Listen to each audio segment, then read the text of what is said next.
solid. I'm sure. To that point.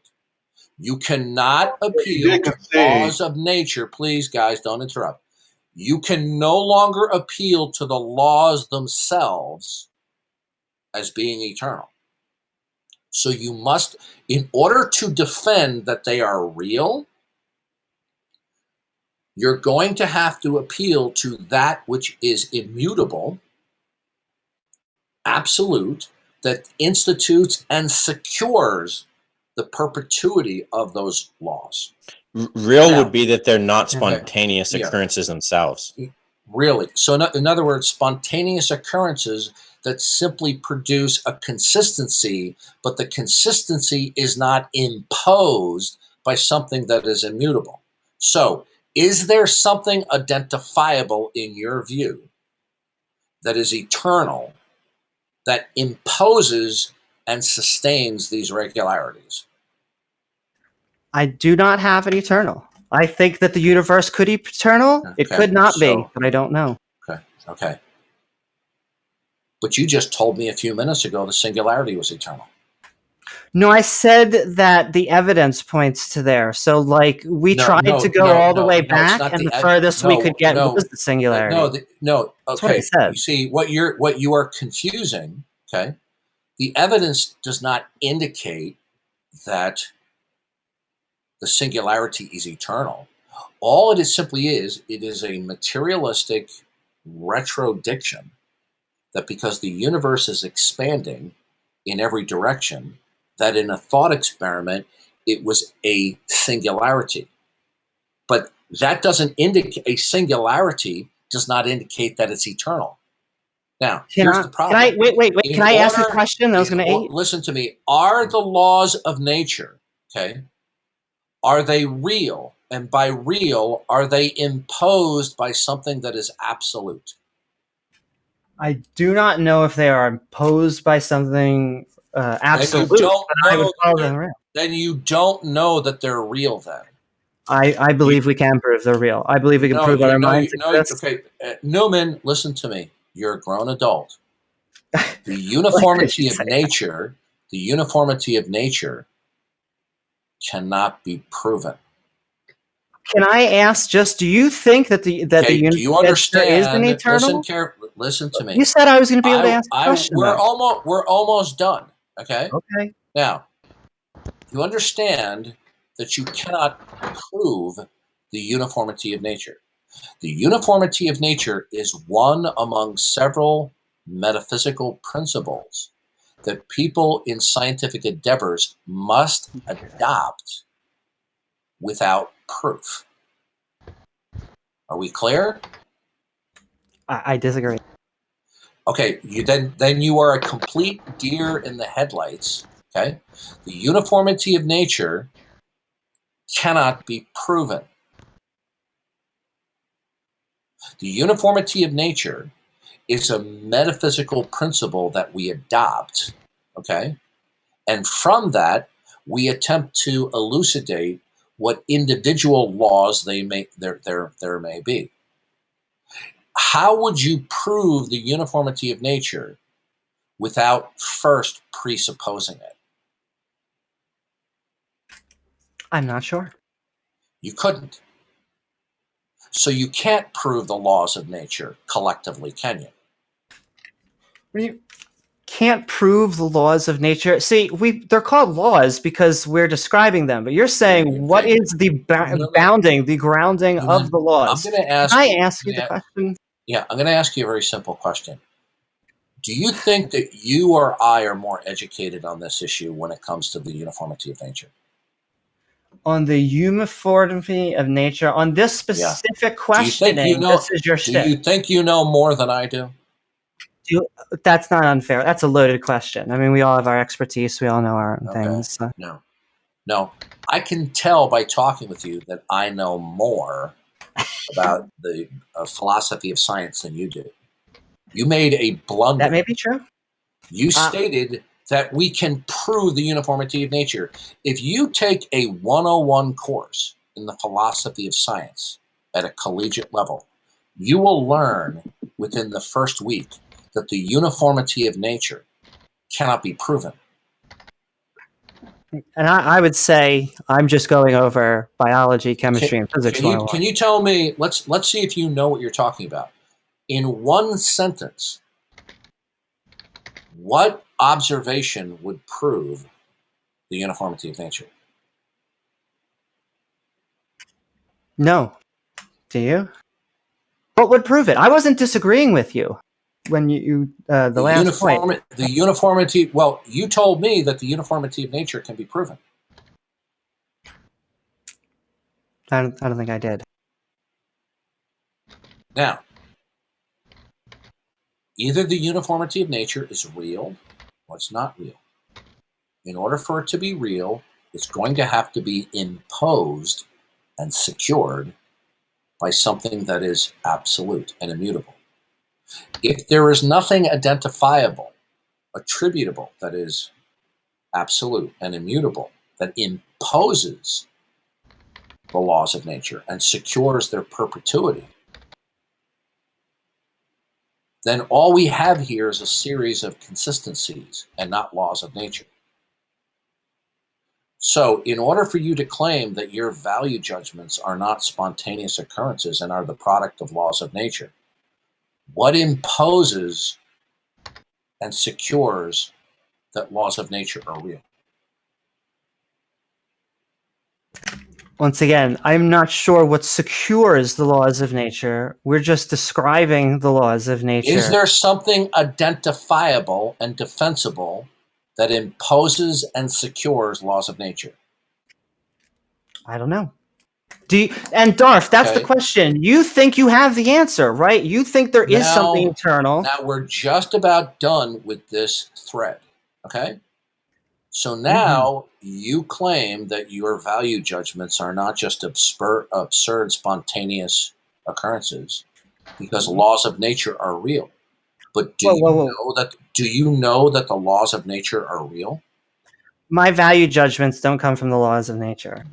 Okay, now you've contradicted yourself again. I think I said if your value judgments don't, they're spontaneous. If they don't come from the regularities of the world, then by default they're spontaneous occurrences. No. What's the third option? Value judgments, like how we put values on things, is it? Repeat back to me the last question I gave you. How can we make? No, you said what's the third option? Oh. If value judgments don't depend on the reality, the realness of laws of nature, but your value judgments are not spontaneous occurrences, what is your third option? It's either they're grounded or they're not. I just don't know.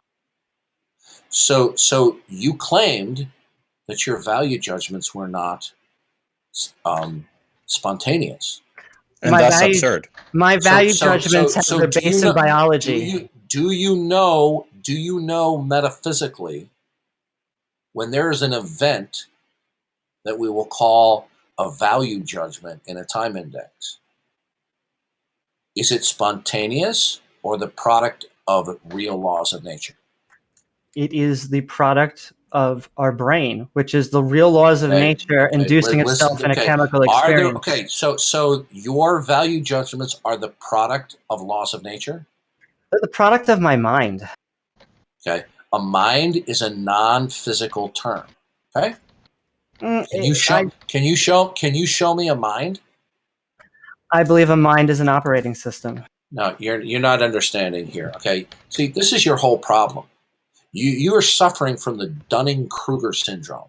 You have a grotesquely overly inflated opinion of your own intellect and to debate these issues. You don't think you're projecting at all? You have not at all. Okay. No, absolutely not. Now, the point is this. We're gonna move on to another thread here. The point is this: you have no metaphysical basis for your value judgments. I have a physical one. No, you don't, because in order to have a physical one, the uniformity and law of nature and laws of nature would have to be imposed by something that is immutable and absolute. Are they? That is your claim. You can't prove it, but that's your claim. That's a question. You see, okay, no. This is why it's nearly hopeless talking with you. You have almost a near incomplete capacity to Darth, with can I ask, interlocutor. Isn't that the complaint that's normally lobbed against you? I mean, isn't this just projection? Okay. I can deal with everybody. I love everybody. No, you are completely clueless, and you have no ability to focus in a conversation. Can you defend at a fundamental metaphysical level? Is there something that is absolute and immutable that imposes and secures your value judgment? I do not think that value judgments have metaphysical underpinnings. I think they have physical underpinnings. Okay. You're listen to me. I heard you. You're not going to like my answer.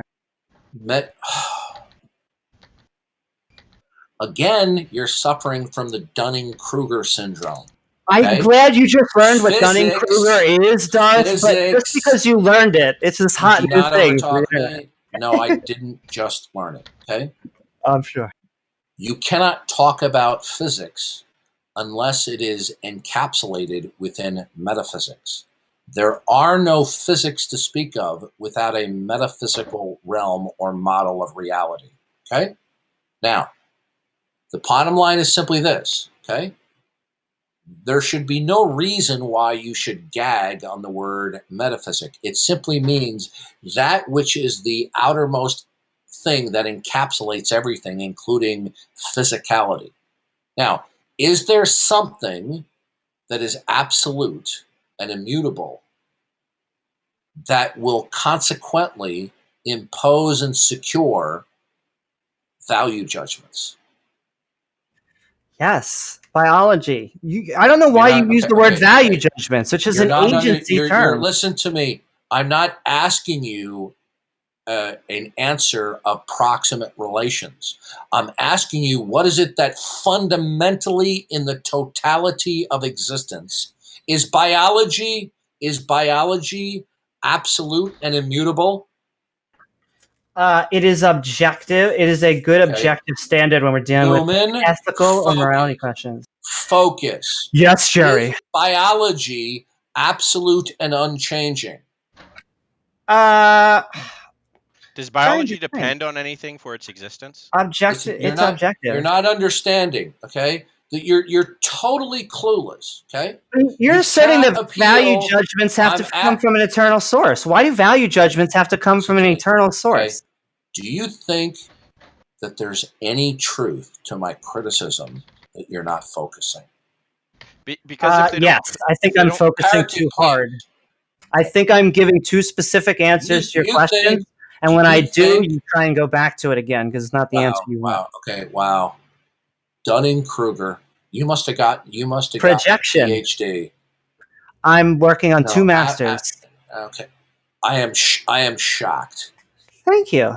I am shocked that somebody who cannot focus whatsoever and does not have basic critical thinking skills and has flights of thought ad hominem. Is working on a master's. It is, but I like it. I like ad hominems. It means they don't have an argument. No, it's not. It's not an ad hominem.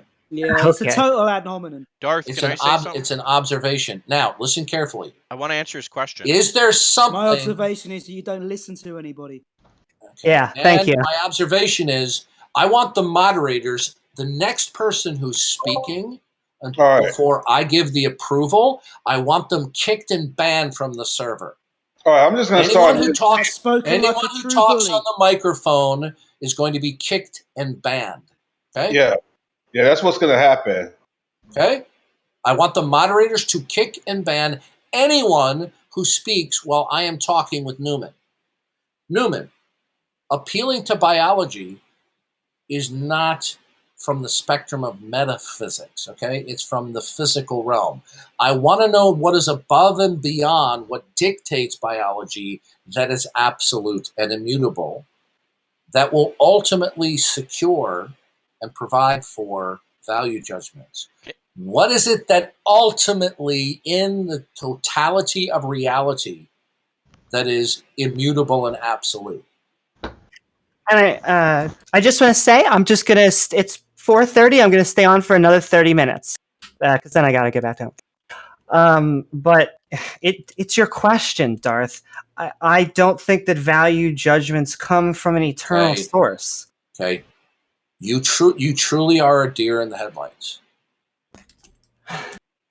I'll repeat the question again. On a grand scale that encompasses all that exists, is there anything at all that is absolute and immutable that would impose a sequence of events that would secure value judgments not being spontaneous? I was with you up until you add the word value judgments. Can you phrase it without the word value judgments? Okay. Have you ever been diagnosed with ADD? Why, yes, I have. Okay, maybe that explains why you have no capacity to focus. But my guess is it's deliberate rather than inadvertent. Though. Now you're listen carefully. You're an honest analyst, Darth. Don't do that to me.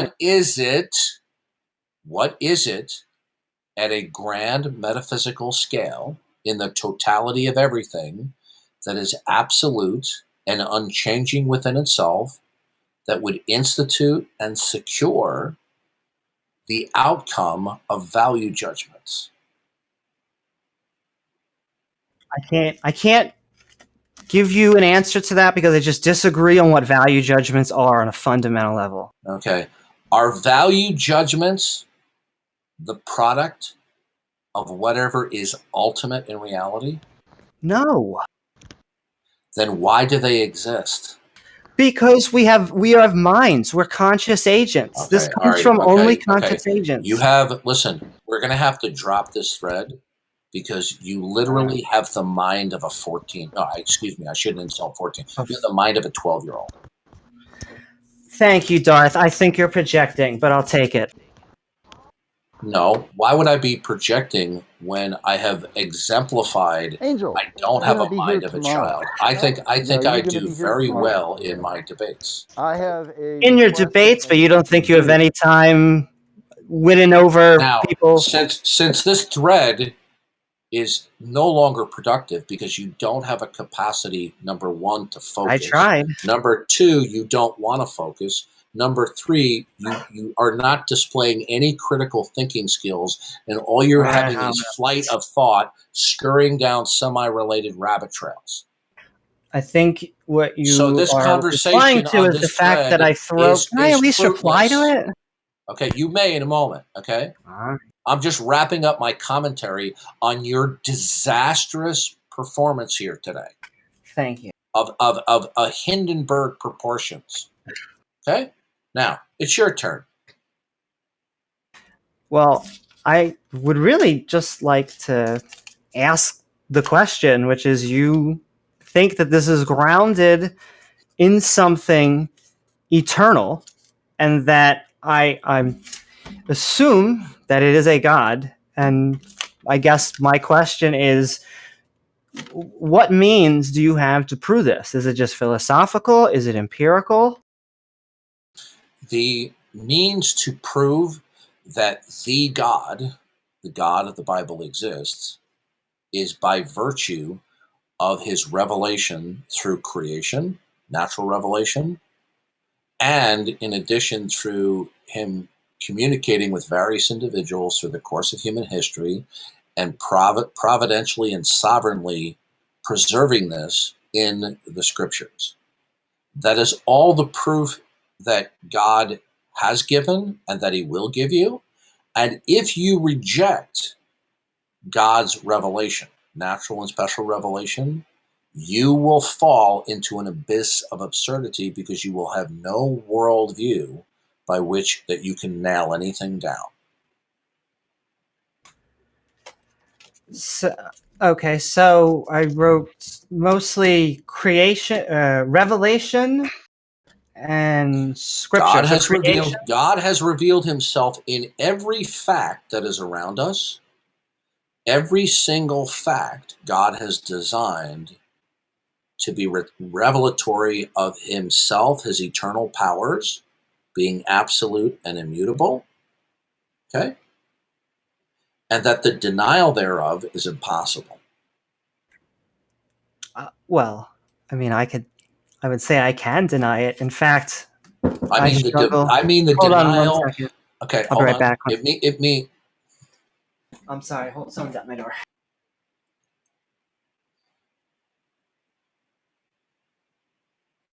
Just since I'm here, just wanted to say hi. Hey, what's up, man? Hey, how's it going? Who knew I was talking to somebody in their 30s? Yeah, in the intermission until Mr. Newman comes back. Yeah. I just find it striking. Totally dear. I'm back. I'm sorry. Okay. Hey, Amy, just wanted to say hi. It's Nick. So God has revealed him. God has revealed himself in all facts, because all facts indicate that there is an absolute, and that Darth, absolute would have to be a mind. You forgot what you were addressing. He was saying, you said you can't deny God, and he said, well, I can. Yeah. When I say deny, I mean not just simply verbally deny. I mean deny it and defend the denial. Oh, well, that's me too. Rational denial. Okay? So the point is this. Either we will accept that all facts are indicative of God. They necessitate referencing God as the precondition, because without acknowledging the revelatory of God, then they would be meaningless. Okay? There would be no fundamental context why anything is what it is. Okay? May I ask a question? No, you may not. Go ahead, Newman. It just... Do you believe that it is conscious, that this entity is a being that makes choices and thinks and has emotions? Yes. God has revealed himself, and were it not the case that what is ultimate and absolute, the source of all possibility and impossibility, if it was not a mind, and consequently that creation was within his plan of human history, then there would be no rhyme or reason why anything at all is. And appealing to physics will get you nowhere, because in the last conversation we had, you couldn't defend that physics were even real. Well, physics are real because they consistently demonstrate themselves. Well, I'm not. No. You're right. I'm not going to take. That's a fallacy. That's an appeal. Hold on. Let me explain. No, I don't want to take us back into it. Damn it! I did it to myself. I won't. Appealing to, listen to me. Appealing to predictive capability will not logically necessitate that the outcome is by laws, because chance can produce those consistencies as well. You might infer that that's the case.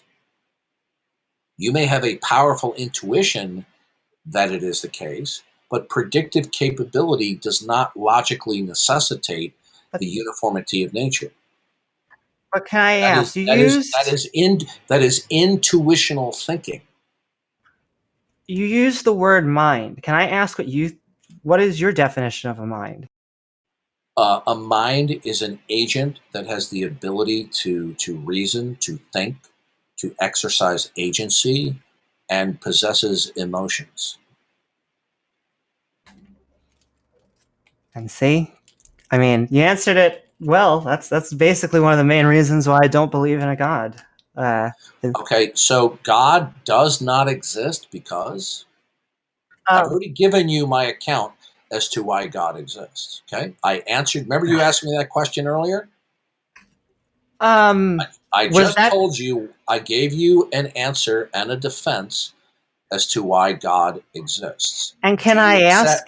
Do you accept that or not?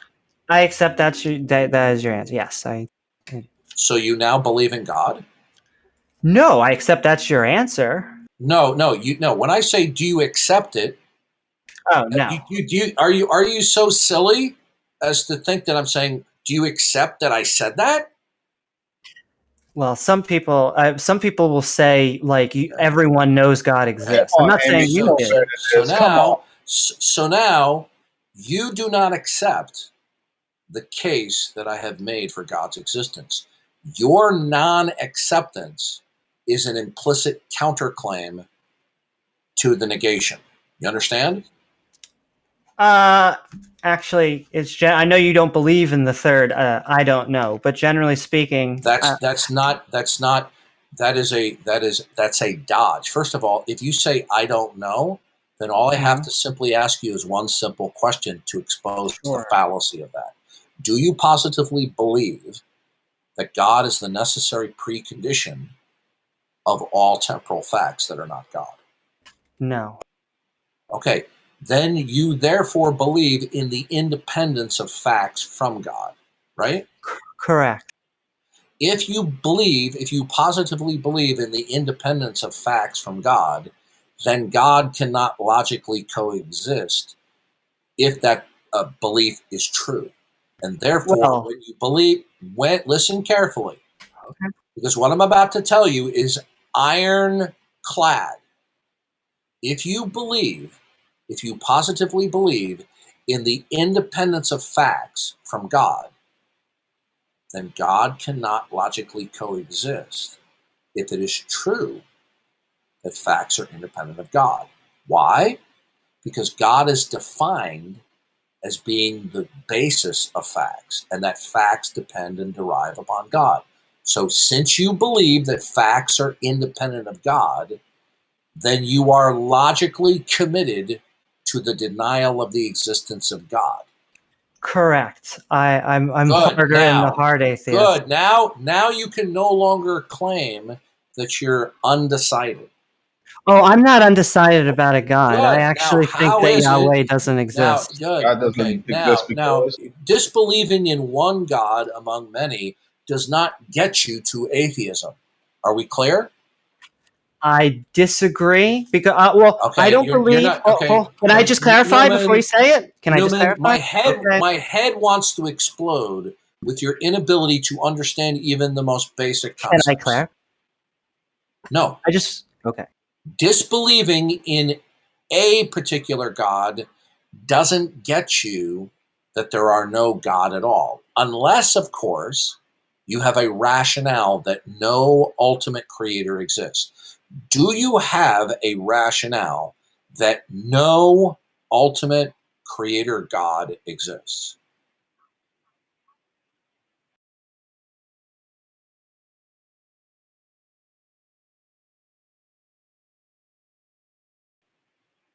Hello?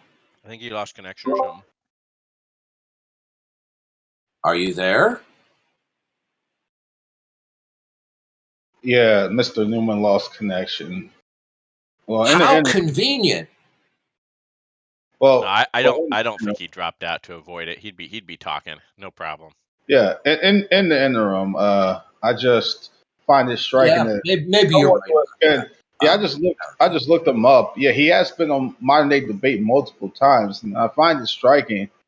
Someone who's been on that show multiple times can't focus regularly, doesn't understand rudimentary concepts, generally, just gets basic things wrong. It was. I mean, listen.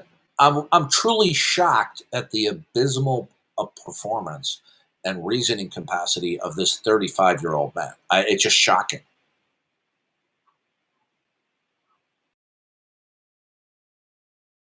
Well, we'll wait till he gets back. While we're, can you guys hear me? I'm sorry, I have blue screen. Okay, good. So your position necessarily commits you to the falsity of God. Now, how is it that no ultimate creator God exists?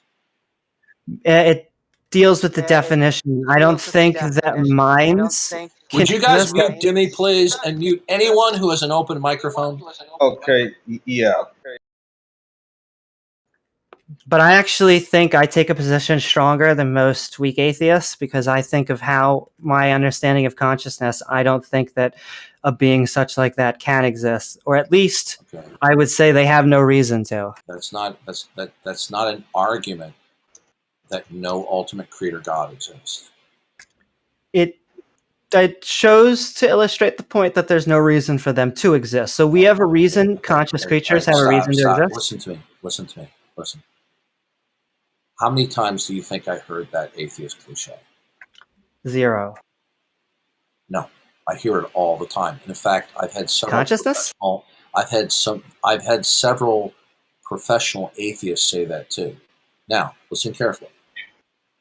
When you claim you don't have a reason to believe in God, okay, that's a criterion of belief, right? Okay, I do. I believe it, yeah. Now, I'm making a positive claim. what reason do you believe believe then that there's ultimately any rhyme or reason why anything is? Why? I'm not sure why the universe exists. God will be that which is ultimate and absolute, instituting and securing what is, can be, and cannot be.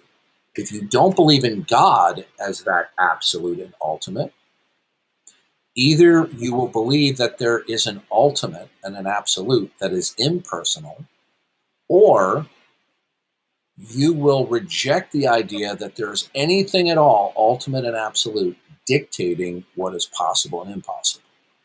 And I would say I'm open to the idea that there is an eternal. No. Just not that it's an agent. Stop. You're not getting this. You have a complete incapacity to focus when another adult speaks to you. Okay? Since you don't believe in God, listen carefully. I'll dumb it down even further.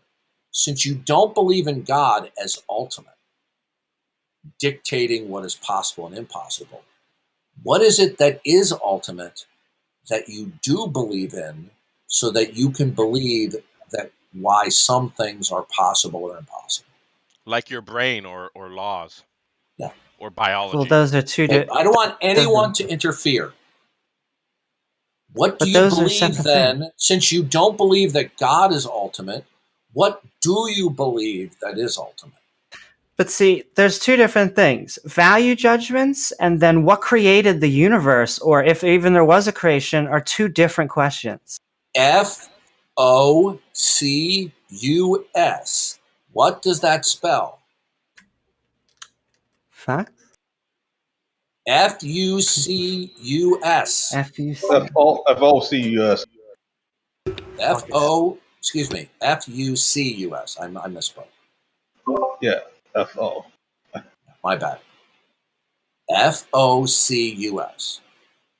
And Darth, even though I'm going to leave in 10 minutes, and I know I'll try and be less combative. I'm waiting for an answer. Okay? Since you think of yourself as smart and educated and competent to debate on modern day debate, what do you believe in that is ultimate that would therefore dictate and secure what is possible and impossible? Since it's not God, what is it? Well, possible and impossible, now we're talking about physics questions. And you're going No, it is not a physics question. It is a metaphysical. It is far more encompassing. What do you believe then is ultimate that is not God that dictates whatever at all can be or cannot be? That is assuming that there is an ultimate. Either you believe that there is an ultimate that is not God, or you reject the idea that there is anything ultimate dictating what can and cannot be. I mean, the God doesn't even have to be ultimate. My beef is more with gods than ultimates. Even creator gods. Newman, how many times have I asked you to focus? It's funny. Every time you ask me the question, I give you a direct response. You don't like the answer, and then you say, "I'm not focusing." Okay. Listen. I am dumbfounded at how clueless you are. I will repeat the question again. More projection. Do you believe that anything at all is fundamental and ultimate that is not God, that will institute and secure what's possible and impossible? I don't know. Okay, so you don't have a belief that anything is ultimate. Yeah, I wasn't talking. We were talking about ultimates at the beginning because we were dealing with the metaphysics. Do you believe that something is ultimate? I don't know. So you don't have a belief that anything is ultimate. Yeah, like I said. I didn't ask you. Listen carefully. Okay. English is your first language, right? See. Now, I didn't ask you what you know. I'm asking you what you believe. Do you believe that there is anything at all that is ultimate and absolute that consequently dictates what's possible and impossible? So you're just asking for my opinion. If you're just asking for my belief, my opinion, then I think an eternal could be possible in things like a universe. No, I didn't ask you what's possible. Do you believe that there is an ultimate? And I don't know. And that's not an acceptable answer. I didn't ask you if you know. You see, how many times do I have to ask you to focus on what I'm saying to you? Yeah, I think what you mean. Do you listen carefully? Do I have to say it slowly? Do you believe that anything at all is ultimate? I didn't ask you to tell me if it's possible or could be. Do you positively believe that something is ultimate? If I can't say yes or no, because if I say yes, then I have to prove it's eternal. So you don't. It's not eternal. So you don't have a belief that anything is ultimate then? Correct. I don't hold a belief on ultimate. Okay. Now, here's the problem. You said, I don't have a reason to believe in God. Okay? Mm-hmm. But because you don't have a reason to believe in anything ultimate, there's no reason to believe in anything. Because there's not... Listen carefully. Okay? Because I don't think you realize how devastating what I'm about to tell you is. This is like the United States dropping the atomic bomb on Hiroshima. Okay? Mm-hmm. I'm ready for it. I don't have a reason to believe in God. If you don't believe in God, okay, for whatever your rationale is, then from a metaphysical standpoint, you won't have any reason ultimately to believe in anything else. I disagree. And let me tell you why. Good. If you disagree, then what is it fundamentally in the totality of existence that will impose what makes anything possible or impossible? Why does there need to be an imposed outside force? Because you're not, the issue is this. Then there's no rhyme or reason why anything happens.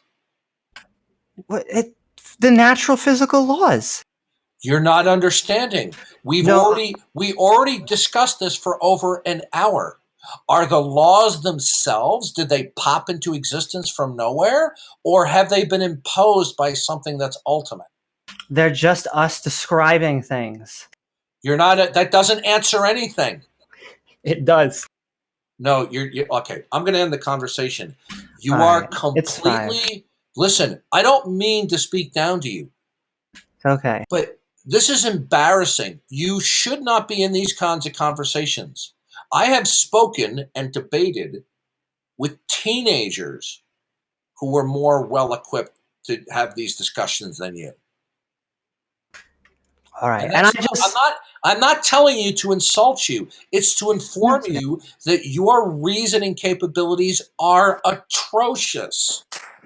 And when I hear that, generally that gets translated into my brain as you weren't able to respond to my questions. You have no ability to exercise critical thinking skills. You do not focus, and you constantly have flights of thought and do not stick to the topic at hand. Well, this is why it is almost entirely fruitless trying to dialogue with you. I think what happens is I respond so quickly and give concise answers, and then we have to get back to it. You know what? Are you this delusional that you have no self-awareness,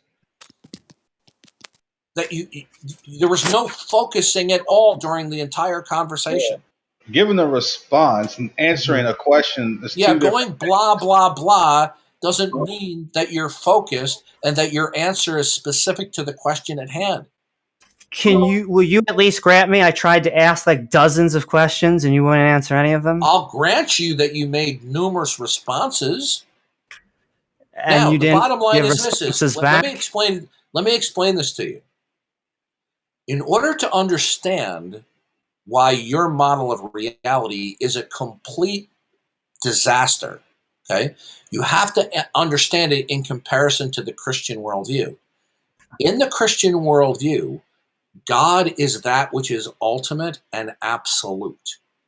He then institutes the world, and he imposes upon it the unity among diversity. God, because of his mind and his plan, he imposes the regularity as real, as opposed to it's an illusion of just a myriad of spontaneous occurrences. Now, when you reject that God is, let me finish. You were about to ask that a question. I wanted to comment on what you were going to say. When you reject that God is, and he is the all conditioner, and we know this via his revelation of himself, when you reject that, then anything else you say about your world is going to have a final explanation. Otherwise, it will be completely indifferentiated from spontaneous occurrences and an absurd world. You just admitted it. You have nothing identifiable or defensible that is dictating what is, can be, or cannot be. So in your world, okay, without a designated ultimate, okay, then what is, can be, or cannot be are just simply spontaneous occurrences. And when you say, I don't have a reason to believe in God, when you say, I don't have a reason to believe in God, then consequently, you won't have a reason to believe in anything, because there's nothing ultimately in control securing what is and cannot be. But aren't you just claiming he's ultimate? You don't have evidence that this God is You're not ultimate. Understanding. I'm asking a question. I'm asking a question. Could you just answer a question? I've already presented the evidence for you to creation that everything indicates God. But when you say there's no evidence, now, this is the typical atheist cliche. Can you defend that statement that there's no evidence for God? Yes. I'd say there's actually evidence in the direction that there is no God, not that I just don't believe. Explain to me, okay, in order to assert and defend that any singular fact is not evidence for God, you would first have to determine that God does not exist. Do you realize that? I would say I have evidence that God does not exist. Okay. I'm not just a weak atheist. Listen to me. Ask me for my evidence. Good. How is it that God doesn't exist? So agents are conscious creatures. Hold on a second. Before you go there, just pause that for a second. Okay. Then instead of saying there's no evidence for God, why didn't you just say there's no God? Because even though there's evidence that there is no God, it's hard to go to absolute certainty. No. You see, the reason why you said there's no evidence for God is because, like all the atheists on the interweb, you cannot truly defend the falsity of God. That's why that cliche comes out of your mouth. Can I explain it? Having said that, explain to me how there is no God. You don't know what's ultimate, right? I don't know what's ultimate. You're right. Can I talk about God, though? God doesn't exist. Can I respond, though? Sure. All right. So agents are specifically a mechanism that animals use to get around the macroscopic landscape. It goes in contrast to fungi and plants. And not all of our programs in our brain are conscious. Some are conscious where you're making decisions. Some are like your heart, where it's just beating. You're not. And so I'll get you there, Momus. You're not wasting your time. You're wasting my time. So agents have a job to do. We're here for a reason. We didn't choose to live. We actually got summoned by our body. There so is God has no ultimate reason. No ultimate. God has no reason to have a body. He has no reason to exist. You are totally delusional. Okay. Do you have a rebuttal? Don't just Listen, say. Just don't do an ad hominem. Give a response. It's not an ad hominem. Okay. Why don't you tell? Is God? Please, Tonlock. Okay, Newman. Is God defined categorically as what is ultimate? For many theists, it is. No. Listen to me carefully. No, it's not. That's not the God definition. Oh God, you're almost impossible to talk to. God is defined as being the creator. Okay? I'm not asking you at this juncture to accept that God exists. I'm simply getting you to recognize that God is defined and in the category of creator, which means he will be in the category of what it is that is ultimate, that all possibility derives from. Are we? Can I ask a question on that? Are we clear? You know what? Wait. I just want to answer. Okay, no. Yes, you're clear. There you go. Can I answer though? Now listen to me carefully. Since God is defined as what is ultimate, you said God is ultimate does not in fact exist. The only way that you could determine that God is ultimate does not exist is you would have to defend what is ultimate and that it's not God. May I just ask a question? Do you understand? You've asked me two questions. I answered your last question. Okay, you're okay. All right, we're done. I kicked the lunatic from the room. I couldn't take it anymore. Okay? Yeah, Hindenburg proportions, man, truly. Oh, no, this is an insult to the Hindenburg. that oh man. This guy, I mean, you know what? He didn't tell us that he got a PhD from the Dunning-Kruger University. Oh yeah, and you know what? Something else. This is an and people say I'm not patient. This is an object lesson. What happens when you don't have the protection of mediums, like what happens on modern day debate. We actually and where they get to run the clock off, the clock out, they monologue, right? I mean, this guy literally had the reasoning capability of a 14-year-old that was suffering from COVID. I was away for a while. Did he end up getting kicked? I finally removed him. I didn't ban him. No. I just removed him. He's an absolute imbecile, and he simply is clueless. He's in a completely different world. He doesn't know how to reason. He doesn't know how to think. He has no capacity to focus in a conversation.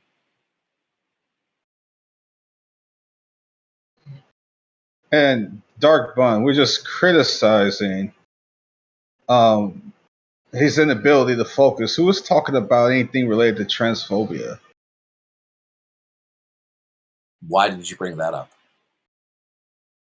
Nobody said anything about transphobia, Dark Bun. Why are you bringing up transphobia?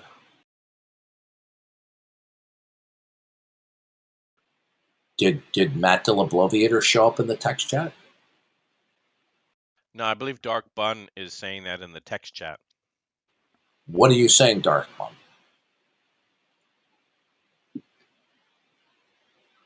Yeah, if you're going to post a comment, Dark Bun, in the text chat, you're required to explain it in the VC, or you're going to get banned from the server.